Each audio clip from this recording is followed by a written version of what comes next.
Welcome to walk and talk with Satyaki. আজকে পড়তে চলেছি ভৌতিক চক্রান্ত। আর গল্প শুরু করার আগে আপনাদের সবাইকে বলে দিই, সাবস্ক্রাইব করুন আমার channel walk and talk with সাত্তকীকে আরও এরকম ভৌতিক গল্প শুনতে। শুরু করতে চললাম ভৌতিক চক্রান্ত, হেমেন্দ্র কুমার রায়ের লেখা। শিল্পী প্রমোদ রায়ের নামে অনেকের কাছে সুপরিচিত নাম আমরা শুনেছি। আমি উদীয়মান চিত্রকার ও ভাস্কর প্রমোদ রায়ের কথা বলছি। ছবি আঁকার এবং মূর্তি গড়ার তার সমান খ্যাতি। সে বাস করত নিমচাঁদ মল্লিক স্ট্রিটের একখানা ভাড়া বাড়িতে। স্ত্রী ছাড়া তার পরিবারে আর কোনো লোক নেই। বাড়িখানা ছোট হলেও তার কোনো অসুবিধা হতো না। নিচের তলায় তার কারুকক্ষ আর স্টুডিও। তার দিনগুলি কেটে যাচ্ছিল দিব্যি নির্ভাবনায়। কিন্তু হঠাৎ হলো এক মুশকিল। বিনা মেঘে বজ্রপাতের মতো এক নোটিশ এসে হাজির। এ বাড়ি ছেড়ে তাকে উঠে যেতে হবে। কলকাতায় তখন ভাড়া বাড়ির একান্ত অভাব। পাড়ায় পাড়ায় উদ্বাস্তুদের ভিড়।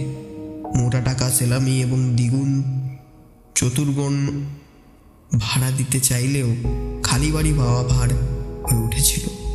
অধিকাংশ বাড়িওয়ালাই পুরানো ভাড়াটিয়া উঠে গেলে খুশি হয়।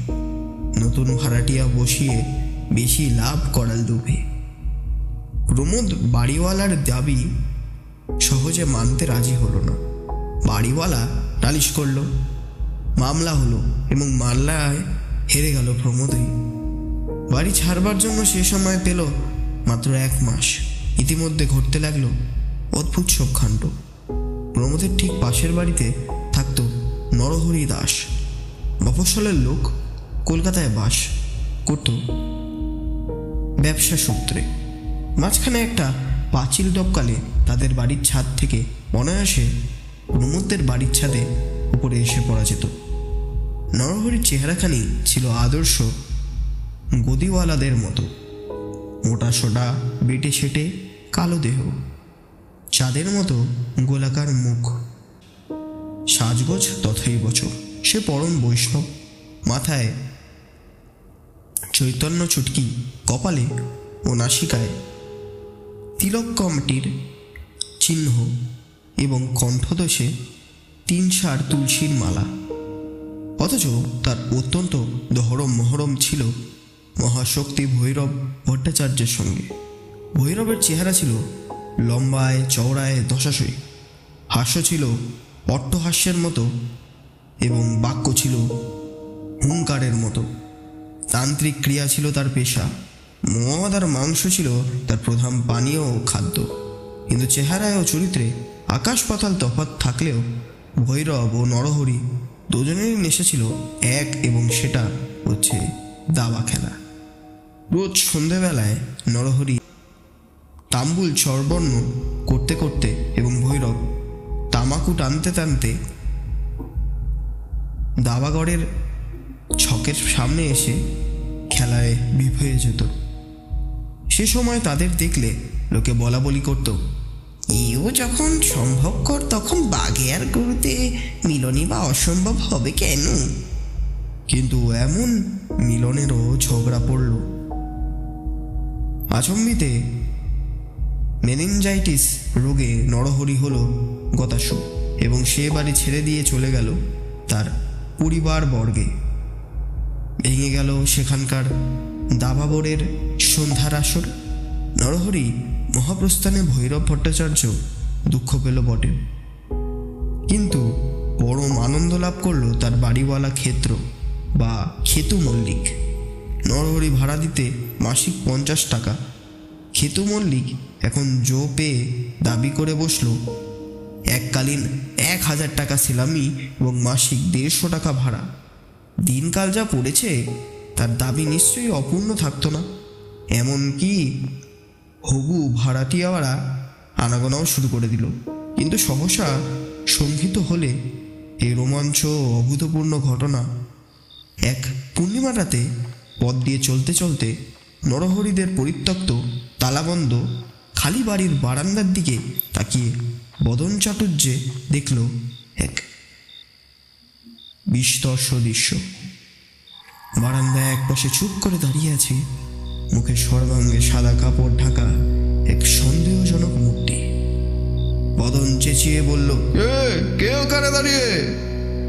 কোনো সাড়া নেই। বদনের সঙ্গে ছিল টর্চ। সে টপ করে টর্চের চাবি টিপে আলো জেলে যা দেখলো তা সন্তর্পণ নয়, যুক্তিসঙ্গতও নয়।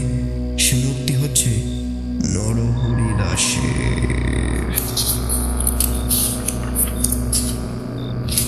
তার পেটের পিঠে চমকে গেল নিজের চোখের ভ্রম ভেবে বদন চাটুর্যে আরো ভালো করে দেখবার চেষ্টা করলো।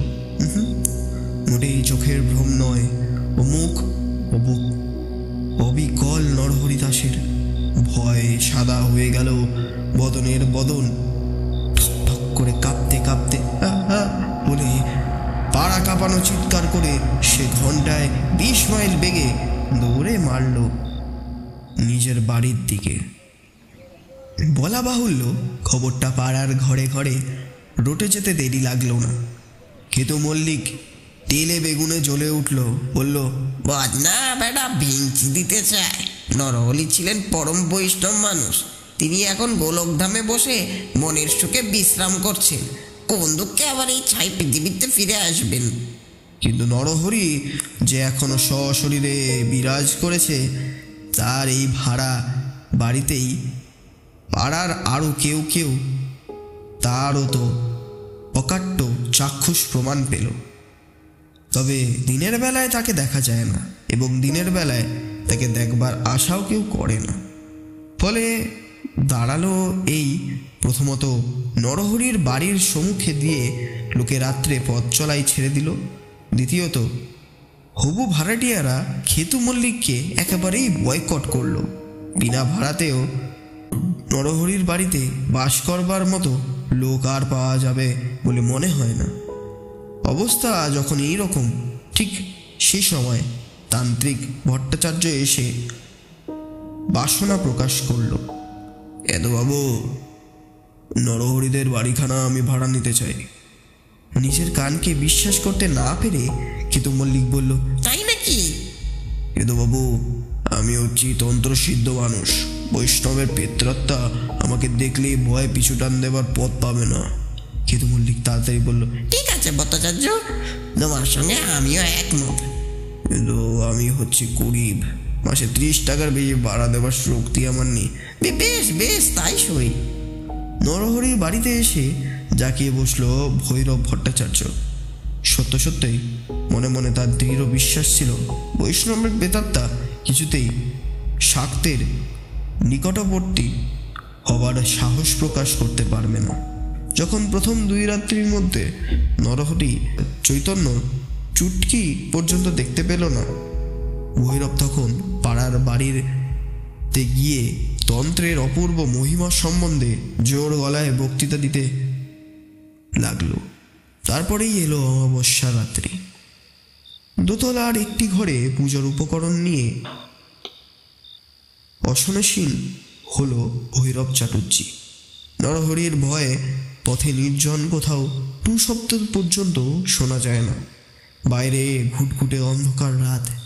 ঘরের ভিতর চলছে একটা হ্যারিকেন লণ্ঠনের টিমটিমে আলো। ভৈরব এক মনে 2 চক্ষু বুজে মন্ত্র জপ করছিল। আচমকা একটা বিকৃত আনুনাসিক কণ্ঠস্বর শোনা গেল,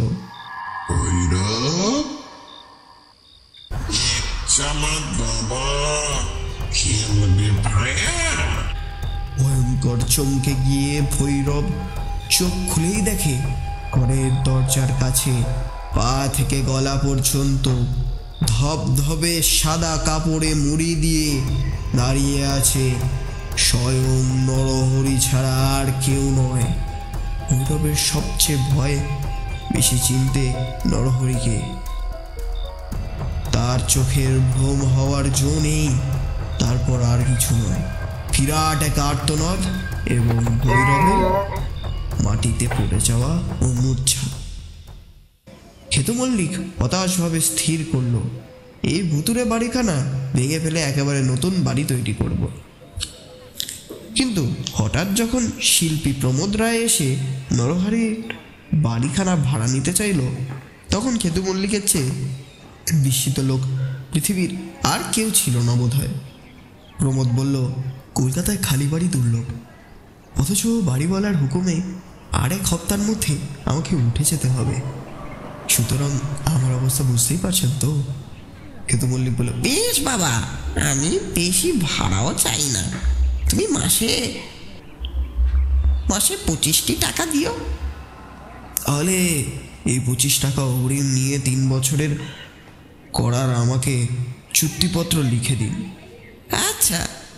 পাশের বাড়িতে উঠে যাওয়ার জন্য প্রমোদ নিজের স্টুডিও ছবি ও প্রতিমূর্তিগুলোকে স্থানান্তরিত করবার ব্যবস্থা করছে। এমন সময় তার স্ত্রী নিমতা এসে ভয়ে ভয়ে বলল, ওগো, নরহরি বাবুর বাড়িতে কি আমি থাকতে পারবো না? কেন? কেন থাকতে তুমি জানো না? প্রমোদ হাসি মুখে নমিতার হাত ধরে ঘরের এক কোণে গিয়ে দাঁড়ালো।